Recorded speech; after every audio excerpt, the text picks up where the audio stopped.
शेखर ई study में आप सभी का स्वागत है। प्रिय विद्यार्थियों, हमारे इस ऑनलाइन इंस्टीट्यूट के माध्यम से आप सभी को गणित और हिंदी विषय का आधारभूत तरीके से अध्यापन कराया जाता है, जिसमें कहीं अगर थोड़ी बहुत त्रुटि हो जाती है तो उसके लिए हम क्षमा प्रार्थी हैं और इस संबंध में आपके सुझाव आमंत्रित हैं। धन्यवाद। हेलो दोस्तों, मैं शेखर स्वागत करता हूं आपका अपने YouTube चैनल शेखर ई स्टडी पॉइंट पर। दोस्तों, यूपी त्रिपुरा सी पीटी की पाठ्यक्रम के अनुसार आपका गणित चल रहा था, जिसमें हमने पूर्ण संख्या को देख लिया है, भिन्न तथा दशमलव को देख लिया है। उसी क्रम में आज हम प्रतिशतता की शुरुआत करते हैं। ठीक है, जुलाई तक आपका पूरा सिलेबस हम कवर कर लेंगे। उसके बाद ग्राफ और तालिका की शुरुआत करेंगे। ठीक है, 10-10 नंबर की, ताकि आपको एग्जाम के आने से पहले लगभग 15 दिन पूर्व आपको पूरा सिलेबस दे दिया जाएगा। उसके बाद आपको प्रैक्टिस सेट कराए जाएंगे। ठीक है, तो आइए शुरुआत करते हैं प्रतिशतता की। नया चैप्टर है प्रतिशतता। ठीक है, संख्याओं के बारे में जान लिया, भिन्न तथा दशमलव को जान लिया। ठीक है, अब हम प्रतिशतता को देखेंगे। इसमें हमने टॉपिक पढ़ना है प्रतिशतता। भिन्न को प्रतिशत में बदलना सीखेंगे, प्रतिशत को भिन्न में बदलना सीखेंगे, फिर प्रतिशत वृद्धि तथा प्रतिशत कमी पर आधारित प्रश्नों को देखेंगे। ठीक है, इससे आपका परसेंटेज लगभग कवर हो जाएगा, जितना आपके एग्जाम के लिए महत्वपूर्ण होता है। ठीक है, और एक स्टैंडर्ड लेवल से बताया जाएगा आपको, मतलब कि आपको बेसिक कंफर्म करते हुए। ठीक है, जैसा कि मेरे पढ़ाने के तरीके से आप परिचित होंगे। आपने अगर पहले के चैप्टर को पढ़ा होगा संख्याओं के बारे में, भिन्न दशमलव के बारे में, तो आप जानते होंगे। ठीक है, तो आपको सबसे पहले तो प्रतिशतता के बारे में बताएंगे। धीरे धीरे आपको प्रश्नों के प्रकार, कैसे परीक्षाओं में पूछे जाते हैं, कैसे प्रश्न पूछने की संभावनाएं बनती है, वो सारी चीजें बताई जाएंगी। ठीक, आइए शुरुआत करते हैं। प्रतिशत का शाब्दिक अर्थ देखिए। प्रतिशत का शाब्दिक अर्थ होता है प्रति सौ या सौवां भाग। जो प्रतिशत शब्द है, इसका एक अर्थ है, वह अर्थ है कि उस संख्या का प्रति 100 या 100वां भाग। ठीक है, प्रति 100 या 100वां भाग। जैसे हम कहते हैं 5। ठीक है, 5 के आगे अगर प्रतिशत लगा है तो इसका मतलब क्या हुआ, या तो प्रति 100 मतलब 5/100, या आप कह सकते हैं क्या, 5 का 100वां भाग। कौन सा भाग? 5 का 100वां भाग। प्रतिशत का शाब्दिक अर्थ क्या होता है? प्रति 100 या 100वां भाग। मतलब अगर 5% दिया हुआ है, इसका शाब्दिक अर्थ हुआ प्रति 100, 5/100 या 100वां भाग। ठीक है, या 5 का क्या, 100वां भाग। तो इस तरीके से प्रश्नों को आपको देखना है। मतलब आप ये जानते रहिए प्रतिशत होता क्या है। 7 दिए, 7% अगर आप दिया है तो आप इसे लिख क्या सकते हैं, 7/100 लिख सकते हैं। इसका मतलब क्या हुआ, 7 का 100वां भाग। ठीक है, कोई भी संख्या हो, 13 दी हुई है, 13/100 लिख दीजिए, 13 का 100वां भाग। ठीक, तो प्रतिशत समझ गए ना। प्रतिशत कहते किसे हैं, किसी मतलब अगर कोई संख्या दी है उसके आगे प्रतिशत लगा है तो उसका मतलब होगा कि उसका 100वां भाग प्रतिशत होता है। ठीक है, तो आइए देखते हैं कि भिन्न को प्रतिशत में कैसे बदला जाता है। एक दो उदाहरण और देख लेते हैं। जैसे हम कहते हैं कि 15%। अब इसको भिन्न में अगर बदलें, इसका भिन्न का रूप क्या होगा, 15% है, प्रतिशत मतलब 100वां भाग, 15/100। ठीक है, 5 से काट दीजिए, 5 3 में 15, 5 2 में 10, 3/20।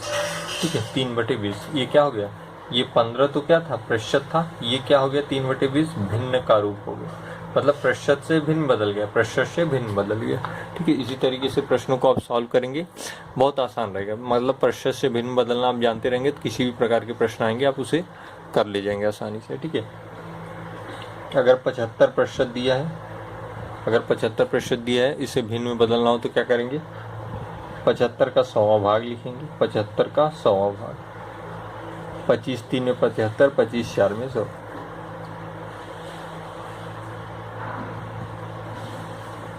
ये प्रतिशत हो गया और ये भिन्न हो गया। ठीक है, प्रतिशत से भिन्न बदल गया। 75% भिन्न के रूप में 3/4, 15% भिन्न के रूप में 3/20, 5% भिन्न के रूप में 1/20। 5% मतलब 1/20वां भाग, 20 पंचे 100 होता है। ठीक है, ऐसे भी आप जान सकते हैं। हालांकि आपको थोड़ा सा मैथ में निपुण होना पड़ेगा, तब आप ऐसे डायरेक्टली बता सकते हैं। 5% का 1/20वां भाग, क्योंकि 20 × 5 करेंगे 100 हो जाएगा। कोई वस्तु अपने आप में क्या होती है, 100%। भी हमेशा जानते रहिएगा। अगर कोई वस्तु है, जैसे ये कोई बॉक्स है, ये अपने आप में क्या है, 100%। ठीक है, कोई भी वस्तु, कोई भी वस्तु अपने आप में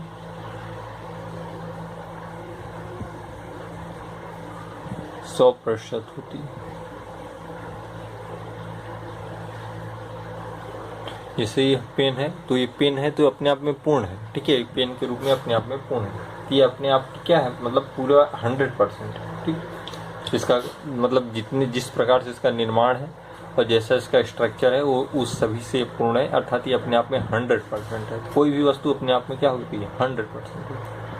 देखिएगा अगला है भिन्न को प्रतिशत में बदलना, ठीक है। अभी आपने देखा प्रतिशत को भिन्न बदलना, आप देखेंगे भिन्न को प्रतिशत में बदलना। जैसे कोई भिन्न दे दे 2/5, ठीक है, और इसको प्रतिशत में जब भी बदलना हो, देखिए भिन्न है, भिन्न से हमें किस में बदलना है, प्रतिशत में, ठीक है। अब 2/5 को प्रतिशत में जब बदलेंगे तो आप करेंगे क्या, 2/5 में सीधे सीधे क्या करेंगे, 100 से गुणा कर देंगे, ठीक है। 5 2 में 10, 20 आएगा, 20 2 में 40, मतलब 2/5 क्या है, 40% के बराबर, ठीक। इस तरीके से आप इसे सॉल्व करें। प्रतिशत को भिन्न में बदलते थे, 100 से भाग दे देते थे, 5% है, 100 से भाग दे दिए, 5/100 1/20। लेकिन भिन्न को प्रतिशत में बदल रहे हैं, इसी का जस्ट विपरीत है, तो भिन्न को प्रतिशत में बदलने के लिए गुणा कर देते हैं, यहाँ भाग देते थे, यहाँ गुणा कर देते थे, ठीक है। कॉन्सेप्ट क्लियर रखिए।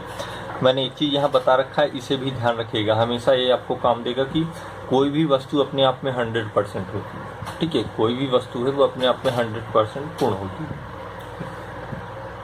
5 आप कर लीजिए कि 8 को प्रतिशत में बदलिए तो 100 से गुणा कर देंगे, ठीक है। 100 से गुणा कर देंगे, 4 2 में 8, 4 2 में 8, 9 10, 4 5 में 20, 25, 125% आ जाएंगे, ठीक है। 5/8 कितना है, 125% के बराबर है। तो इसी तरीके से आप करेंगे, बहुत आसान है, मतलब भिन्न को प्रतिशत में बदलना हो या प्रतिशत को भिन्न बदलना हो, बस अंतर इतने का है, जब प्रतिशत को भिन्न बदलेंगे 100 से भाग देंगे, जब भिन्न को प्रतिशत में बदलेंगे 100 से गुणा कर देंगे, ठीक है। 9/15 कर दीजिए।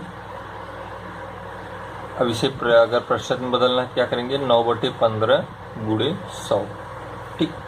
5 3 में 15, 5 2 में 10, 3 3 में 9, मतलब 60% के बराबर, ठीक। किसके बराबर है, 60% के बराबर। तो उम्मीद करता हूँ समझ में आ रहा होगा। देखिए यहाँ पे देखिए 5 में 125 होता है, नीचे 2 बचा हुआ है, ठीक है, नीचे 2 बचा हुआ है, तो 2 2 में 4, 2 6 में 12, फिर 2 2 में 4, 1 5, 2 5 में 10, 62.5% आएगा, ठीक। थोड़ा सा मिस्टेक हो गया क्योंकि भी ये 2 बचा हुआ है, हमने 2 से भाग नहीं दिया, सीधे 25/5 करके लिख दिया, ठीक है। तो ये 2 से भाग देंगे तो आपका आएगा 62.5%, ये आपका 60%, ये आपका 40%, ठीक है। इस तरीके से ध्यान देंगे, हमेशा देंगे जब भिन्न को प्रतिशत बदलना हो तुरंत आप 100 से गुणा कर देंगे, आपका प्रतिशत का रूप आ जाएगा, और प्रतिशत को भिन्न बदलना हो तो 100 से भाग दे देंगे, आपका भिन्न का रूप बन जाएगा, ठीक है। अब आइए देखते हैं प्रतिशत वृद्धि एवं प्रतिशत कमी का निर्धारण। अगला टॉपिक है आपका प्रतिशत वृद्धि एवं प्रतिशत कमी का निर्धारण, मतलब आपको प्रतिशत वृद्धि और प्रतिशत कमी का निर्धारण का क्वेश्चन आएगा तो कैसे करेंगे।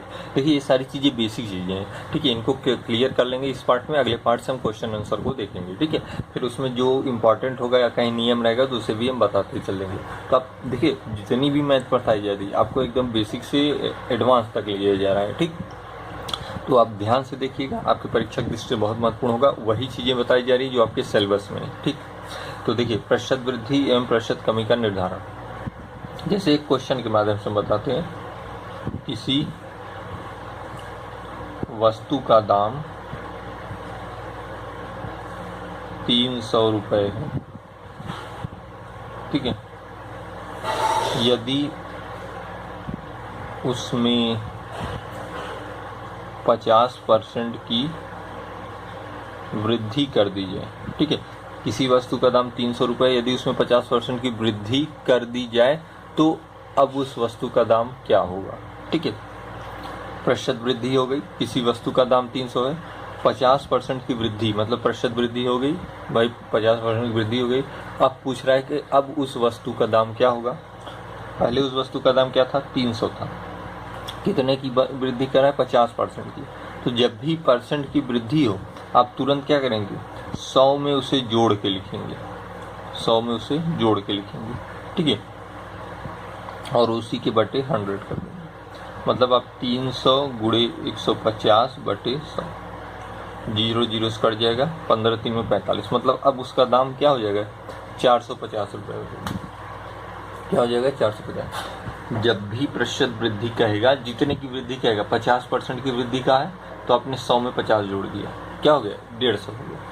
ठीक, बाकी अब जानते हैं, जैसे अगर 30 का 5% निकालना हो तो क्या करेंगे, या देखिए ये चीज़ कैसे की गई, आप इसे समझने के लिए ऐसे समझिए। अगर 30 का 5% निकालना हो तो 30 गुणे 5/100 करते हैं, ठीक है, 30 गुणे 5/100, 30 का 5% निकालेंगे तो 300 का हमें 150% निकालना है तो 300 गुणे 150/100, वही चीज़ हमने की है जो मैंने आपको यहाँ बताया। तो कितना आया, 450 रुपये।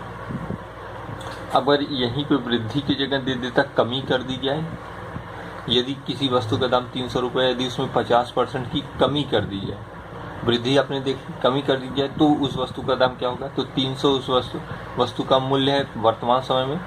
अब 300 में जो परसेंट है उसमें 50% की कमी कर देंगे तो क्या आएगा, 100 - 50/100। ठीक है, ये चीज़ कैसे किया मैंने बताया यहाँ पे ना। अगर 30 का 5% निकालना तो करेंगे 30 गुणे 5/100। उसी तरीके से 300 का चूँकि कमी करके आ रहा है 50%/100, क्योंकि ये 50 हो जाएगा, 100 में से 50 गया 50, तो 300 गुणे 50/100, 2 जीरो जीरो से कट गया, 5 3 में 15, मतलब अगर 50% की कमी आती है 300 में तो वो 150 हो जाएगा। आप ऐसे ही समझिए 300 में, क्योंकि मैंने देखिए एक चीज़ मैंने बताया था, कोई भी चीज़ अपने आप में 100% होती है। यहाँ 300 रुपये क्या है, अपने आप में 100% है। अब इसमें 50% की कमी जब कर देंगे तो 300 का आधा क्या होता है, 150 होता है। 150 सीधे आप जान जाएंगे। अगर फिर भी आप नहीं समझ पा रहे थे किस तरीके से 150 होता है, इस तरीके से होता है, 50% कमी होगी। ये 100 इसलिए लिखा जाता है क्योंकि मैंने बता रखा है कोई भी वस्तु अपने आप में 100% मानी जाती है प्रतिशत में। ठीक है, यहाँ पे देखिए जब भी आप प्रतिशत लगाएंगे उसमें किसी भी वस्तु को आप 100% मानेंगे। ठीक है, यहाँ भी हमने 100% माना है, यहाँ भी माना है, तो 100 में से 50 घटा दिए 50, 300 गुणे 50/100, 150 माना गया। ठीक है, इसी तरीके से सॉल्व करेंगे। अगर यहीं पे 50 की जगह और कोई चीज़ देता तो वो घटा देते, मान लीजिए 60 देता, 60 घटा के लिखते। ठीक है, इसी तरीके से प्रतिशत वृद्धि और प्रतिशत कमी का आप निर्धारण करेंगे। आगे मैं प्रश्नों के माध्यम से आपको और क्लियर करता चला जाऊंगा, तो आप समझ पाए होंगे प्रतिशत वृद्धि और प्रतिशत कमी का निर्धारण कैसे किया जाता है। वृद्धि कहेगा तो 100 प्लस कर देंगे, कमी कहेगा तो 100 माइनस कर देंगे। 100 इसलिए लिखते हैं क्योंकि कोई भी वस्तु को अपने आप में 100% मानते हैं, ये 100% में बदलने के लिए लिखते हैं। ठीक है, और इसी तरीके से आप इसे सॉल्व करेंगे। तो आइए कुछ प्रश्नों को देख लेते हैं। देखिए कुछ महत्वपूर्ण प्रश्न दिए गए हैं। यदि किसी वस्तु का मान 800 रुपये है, यदि उसके मान में 30% की वृद्धि हो जाए तो उसका नया मान क्या होगा। कोई वस्तु है उसका मान 800 रुपये है, यदि उसके मान में क्या है 30% की वृद्धि हो जाए तो उसका नया मान क्या होगा। अभी अभी मैंने ऐसे प्रश्न बताया, 800 रुपये था, 30% की वृद्धि क्या रहा है तो 130 लिखिए, मतलब 100 + 30। यहाँ मैंने देखिए 100 + 30 लिखा है, बटे 100 कर दिए, 0 0 से कट जाएगा, 104, मतलब 1040 रुपये हो गया अगर 30% की वृद्धि हो जाती है। ठीक है, तो उम्मीद करता हूँ समझ में आ रहा होगा। भाई 30% की वृद्धि का है, इसको देखिए 130 हमने इसे इस तरीके से लिखा, 100 + 30। ठीक है, इतना लिखने की जरूरत नहीं, सीधे 130 लिखिए बटे 100, जैसे वजह से मैंने अभी भी प्रक्रिया बताई। क्या मान हो गया, 1040 हो गया। यदि 3/8 को प्रतिशत में व्यक्त किया जाए तो वह किसके बराबर होगा। ठीक है, अब इसके आगे विकल्प दिया रहता है, मैंने दिया नहीं है। ठीक है, देखिए 3/8 है, ये भिन्न का रूप है, इसे प्रतिशत में आपको व्यक्त करना है। ठीक है, जब भिन्न को प्रतिशत में बदलते हैं 100 से गुणा करते हैं, प्रतिशत को भिन्न में बदलते हैं 100 से भाग देते हैं, तो भिन्न है प्रतिशत में बदलने के लिए 100 से गुणा कर देंगे। 4 2 में 8, 4 25, 4 में 100। ठीक है, फिर देखिए 25 3 75/2, 2 3 में 6, 1 7, 2 7 में 14, 1 15, 2 5 में 37.5। ठीक है, 37.5% बराबर। यदि 3/8 को प्रतिशत में व्यक्त किया जाए तो वह किसके बराबर होगा, 37.5% के बराबर होगा। भिन्न का रूप है, देखिए ये 3:8 है। ठीक है, यहाँ पे देखिए 3:8 दिया है। जब भी अनुपात होता है तो उसे भिन्न के रूप में लिखा जा सकता है। कैसे, 3/8, मतलब ये 3:8 दिया था, हमने इसे 3/8 लिख दिया। ये लिख सकते हैं आप, अगर अनुपात है तो आप भिन्न के रूप में लिख सकते हैं।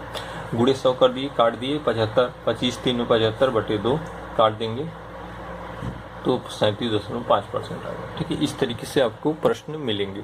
ये आपका थोड़ा सा आज बेसिक चीज़ थी जिसको मैंने क्लियर किया है। अब आपको धीरे धीरे प्रश्नों की तरफ हम ले चलेंगे। ठीक है, अगले पार्ट से।